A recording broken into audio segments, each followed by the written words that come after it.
सुमारे 150 प्रशिक्षणार्थी आलेलो आहोत आणि हा आमचा लढा बेरोजगारांचा आहे। मुख्यमंत्री युवा कार्य प्रशिक्षणार्थी या योजनेअंतर्गत आम्ही 1 वर्षापूर्वी सर्व शासकीय आस्थापनेमध्ये लागलो होतो। सुरुवातीला आमचा कार्यकाळ फक्त 6 महिन्याचाच होता, पण आम्ही लढा केला, आंदोलन केले आणि 5 महिन्याचं आणखी आम्हाला मुदतवाढ मिळाली, तर आमचं टोटल 11 महिन्याचं झालं। आता तेही 11 महिने संपत आले। आता शासनाला आम्ही विचारत आहोत की आता आम्ही करायचं काय।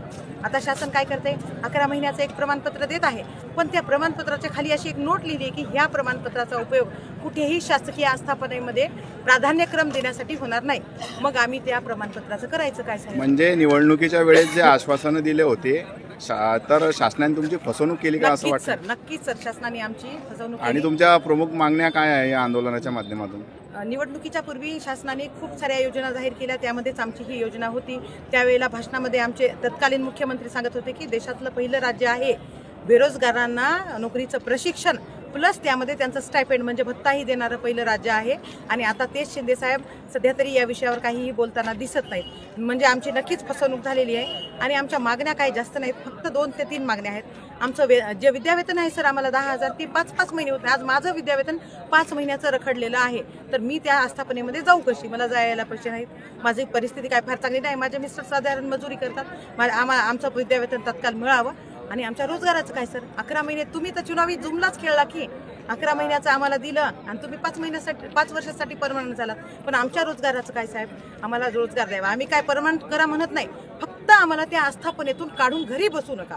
आमचं जे विद्यावेतन आहे 10,000 आहे, त्यात थोडं 10-20% वाढ करा आणि आम्हाला ते वेळेत देण्यात यावं आणि आम्हाला मात्र घरी न बसवता आम्हाला कायमस्वरूपी रोजगार दर 11 महिन्याने आमचं कॉन्टॅक्ट करावा आणि ते रिन्यू करत जावं, पण आम्हाला घरी बसवण्यात येऊ।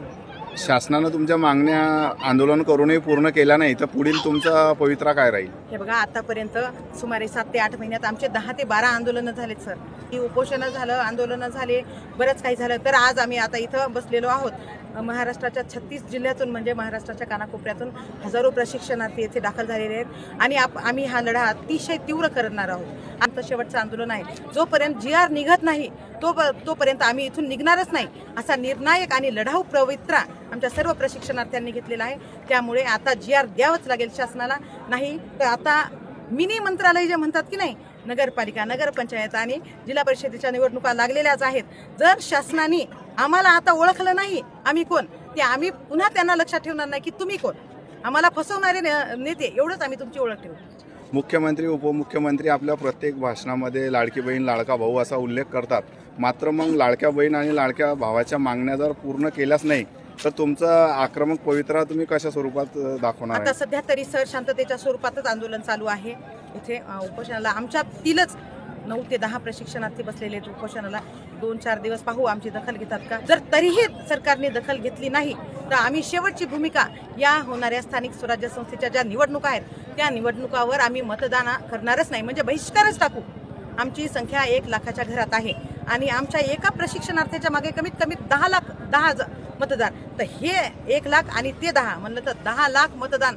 सरकार पूर्णपणे 360 डिग्री बदलू शकतं, राजकीय वातावरण, मंत्र्याची हवा सुद्धा निघून जाऊ शकते। 10 लाख मतदान जर त्यांच्या विरोधात गेलं तर आम्ही ना मतदान करणारही नाही आणि पूर्णपणे निवडणुकीवर बहिष्कारच टाकणार। अच्छा, ठीक आहे। म्हणजे जर शासनाने तुमच्या मागण्या मान्यच नाही केल्या तर नेपाळ सारखी परिस्थिती आपल्या महाराष्ट्र किंवा भारतावर येणार आहे का? नक्कीच। याबद्दल तुमचं मत काय थोडक्यात? नेपाळ फक्त नेपाळमध्ये बेरोजगारांचाच लढा होता आणि इथंही काहीच नाही सर।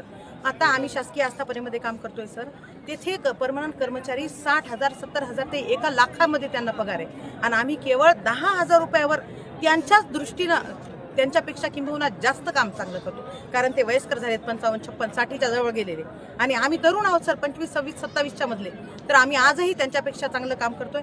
मी ज्या आस्थापनेत कार्यरत आहे ते सगळे म्हणतात की मॅडम तुमचं काम खूप चांगलं आहे, सरकारने तुमच्या बाबतीत काहीतरी सकारात्मक निर्णय घ्यायला हवा।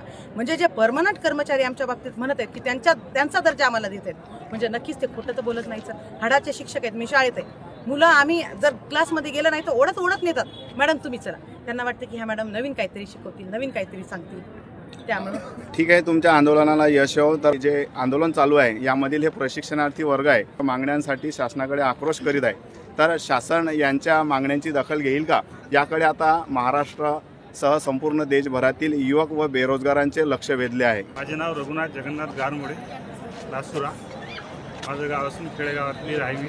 माझे दोन मुलगा आणि मुलगी दोन्ही पण प्रशिक्षणार्थी आहे. त्यांना काहीतरी रोजगार मिळावा म्हणून मी आंदोलनामध्ये सामील झालेलो आहोत.